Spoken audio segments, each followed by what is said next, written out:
नमस्कार दोस्तों, स्वागत है आपका इस वीडियो में। ये वीडियो है वर्ल्ड अर्थ डे, विश्व पृथ्वी दिवस के उपलक्ष्य में। दरअसल वर्ष 1970 में इसकी शुरुआत हुई थी।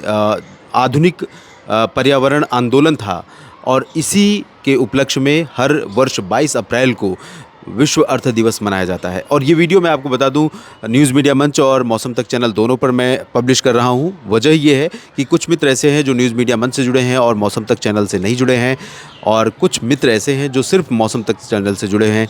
अब मैं बात करता हूं वर्ल्ड अर्थ डे का इम्पोर्टेंस क्या है और क्यों मनाया जाता है हर साल 22 अप्रैल को वर्ल्ड अर्थ डे। उससे पहले एक बैकग्राउंड मैं बता दूं आपको कि इस समय भारत में हीट वेव का प्रकोप, लू का प्रकोप अपने चरम पर है और अप्रैल का मध्य बीत चुका है। डेफिनेटली ये हीट वेव का समय है, लेकिन इससे पहले जिस तरह का मौसम हमें देखने को मिल रहा था, लगातार बारिश होने के कारण उसके चलते तमाम जगहों पर तापमान सामान्य से नीचे रिकॉर्ड किया जा रहा था। और अचानक जब बारिश बंद हुई और तापमान ऊपर जाना शुरू हुआ तो लोगों को बड़ी सुविधा होने लगी। और आज जो सबसे ज़्यादा गर्म शहर रहा वो रहा राजस्थान का बूंदी, जहाँ पर 45 डिग्री सेल्सियस तापमान रिकॉर्ड किया गया, जो सामान्य से 6 डिग्री ज़्यादा है। इसी तरह से प्रयागराज में 44.6 डिग्री सेल्सियस तापमान रिकॉर्ड किया गया, ये भी सामान्य से लगभग 4.5 डिग्री सेल्सियस ज़्यादा है।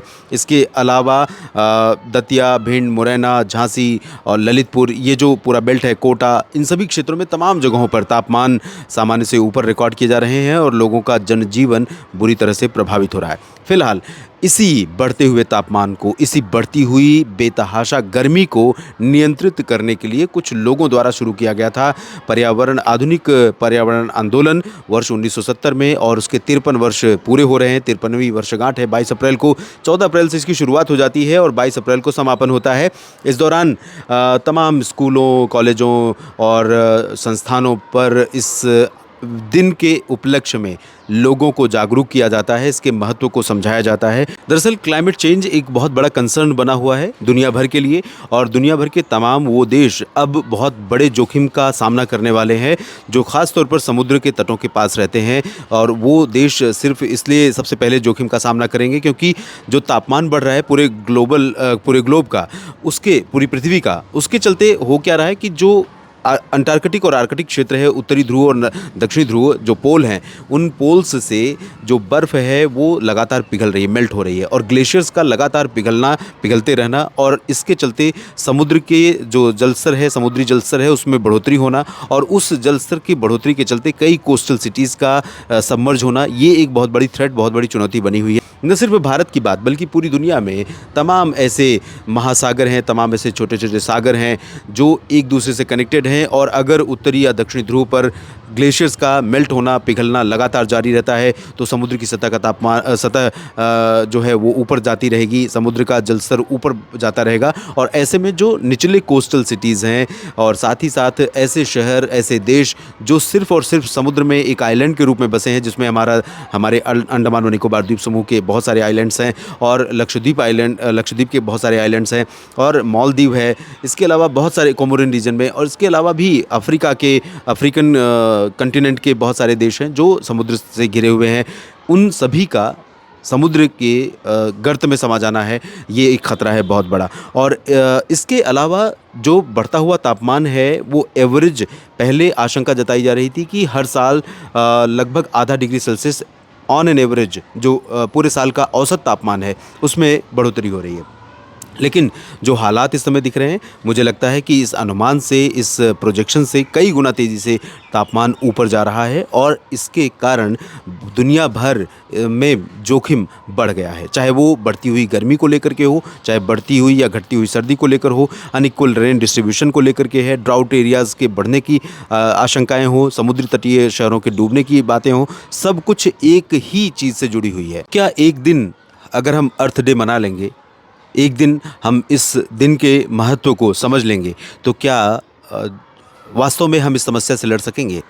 निश्चित तौर पर लोगों के बीच जागरूकता का प्रसार करने के लिए, जागरूकता फैलाने के लिए, लोगों को इस बारे में बताने के लिए कि भाई देखिए, आने वाली पीढ़ियों के लिए अगर पृथ्वी को सुरक्षित रखना है, और अपनी पीढ़ी को भी, जब हम हमारी पीढ़ी का लगभग दौर बीतने वाला हो, उस दौरान भी पृथ्वी सुरक्षित रहे, जीवन के योग्य बनी रहे, तो हमें थोड़ा-सा नियंत्रण में अपने आप को करना पड़ेगा। नियंत्रण क्या वजहें हैं, ये आप लोग भी अच्छी तरह जानते हैं। ग्रीन हाउस गैसों का अतिशय उत्सर्जन, यानी जितनी पृथ्वी को इस ग्रीन हाउस गैस के उत्सर्जन की क्षमता झेलने की क्षमता है, उससे कई गुना ज़्यादा में उत्सर्जन हो रहा है, जिसकी वजह से ये चुनौती आज हमारे सामने, दुनिया के सामने, पृथ्वी के सामने खड़ी हो रही है। हम दूसरे ग्रहों पर जीवन की तलाश कर रहे हैं, लेकिन जिस ग्रह पर जीवन है, उस ग्रह पर जीवन को संरक्षित करने, सुरक्षित करने के लिए जो प्रयास हमें करने चाहिए, संभवतः वो प्रयास नहीं किए जा रहे हैं। सिर्फ एक दिन, इस दिन को मना लेने से चीज़ें नहीं बदलने वाली हैं। लोगों को अपनी जीवन शैली बदलनी होगी। इसीलिए भारत के प्रधानमंत्री नरेंद्र मोदी ने हाल ही में LIFE नाम से एक मिशन की शुरुआत की थी। उन्होंने कहा था कि जब तक लोगों को ये लगता रहेगा कि ये जो पर्यावरण बदल रहा है, क्लाइमेट चेंज हो रहा है, जलवायु परिवर्तन हो रहा है, उससे निपटने की जिम्मेदारी सरकारों की और कुछ एजेंसियों की है, कुछ संस्थाओं की है। तो उन्होंने कहा कि जब तक ये सोच नहीं बदलेगी, तब तक हालात नहीं बदलेंगे। हालात तभी बदलेंगे जब हर एक आदमी अपने जीवन को इस बदलाव से जोड़ करके देखेगा। जब उसको ये लगेगा कि वो पृथ्वी को बचाने में, पृथ्वी को संरक्षित करने में कुछ किस तरह से योगदान कर सकता है। दरअसल समस्या कहाँ आ रही है? समस्या ये है कि क्यों बढ़ रहा है तापमान, ये आप भी जानते होंगे अच्छी तरह से। और फिर भी मैं ब्रीफ में बता दूं कि जो फॉसिल फ्यूल इस्तेमाल हो रहे हैं, फॉसिल फ्यूल के कारण लगातार कार्बन जो उत्सर्जन हो रहा है, चाहे वो कोयला हो या फिर पेट्रोल हो, LPG हो, इन सभी के अतिशय इस्तेमाल के कारण, और जो एयर कंडीशनर यूज़ होते हैं उसमें जो गैस जलती है, उसमें आउटडोर यूनिट जो होती है, कंप्रेशर से जो गैस निकलती है, जो हीट निकलती है, वो और भी बहुत सारे फैक्टर हैं जिनकी वजह से हमारे एटमॉस्फेयर में कार्बन डाइऑक्साइड, कार्बन बहुत ज़्यादा बढ़ रहा है और वो डिप्लीट कर रहा है हमारी उस चादर को जिसे हम ओजोन के नाम से जानते हैं।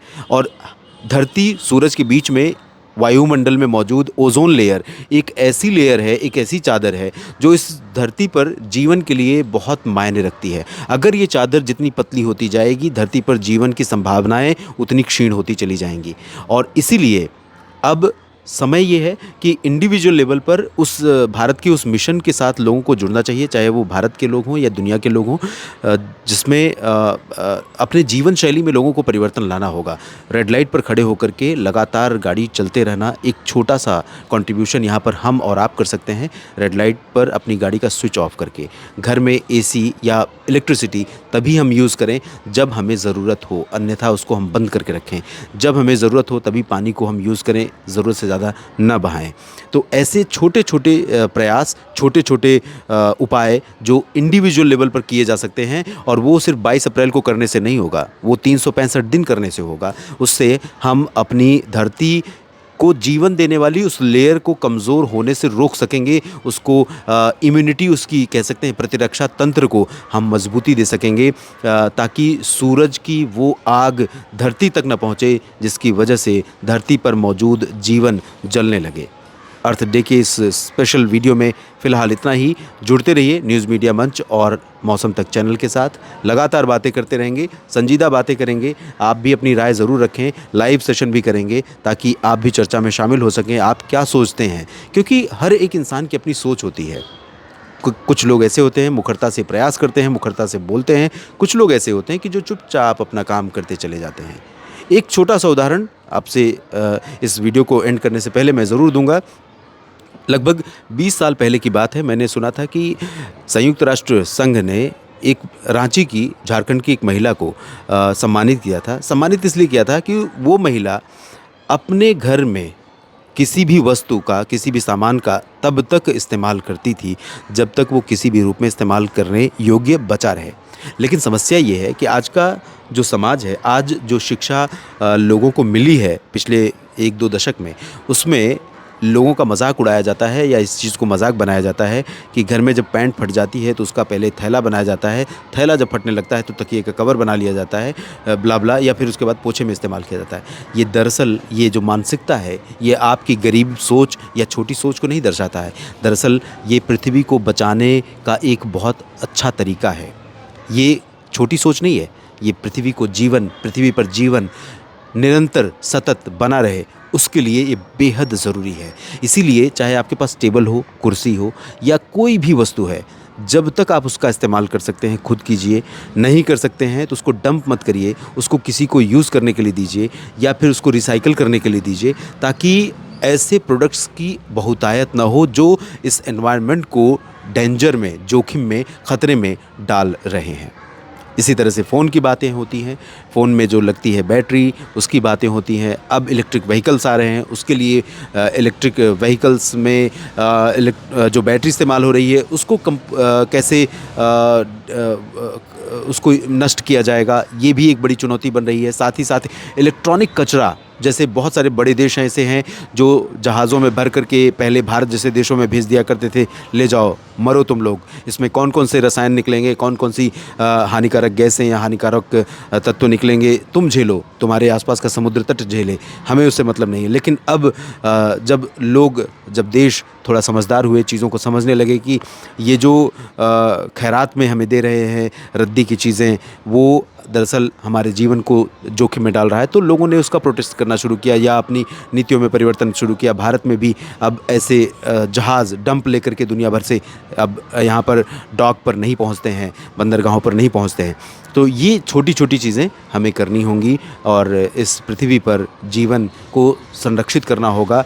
दूसरे ग्रह पर जीवन ढूंढने से पहले, दूसरे ग्रह पर जीवन बसाने से पहले। धन्यवाद।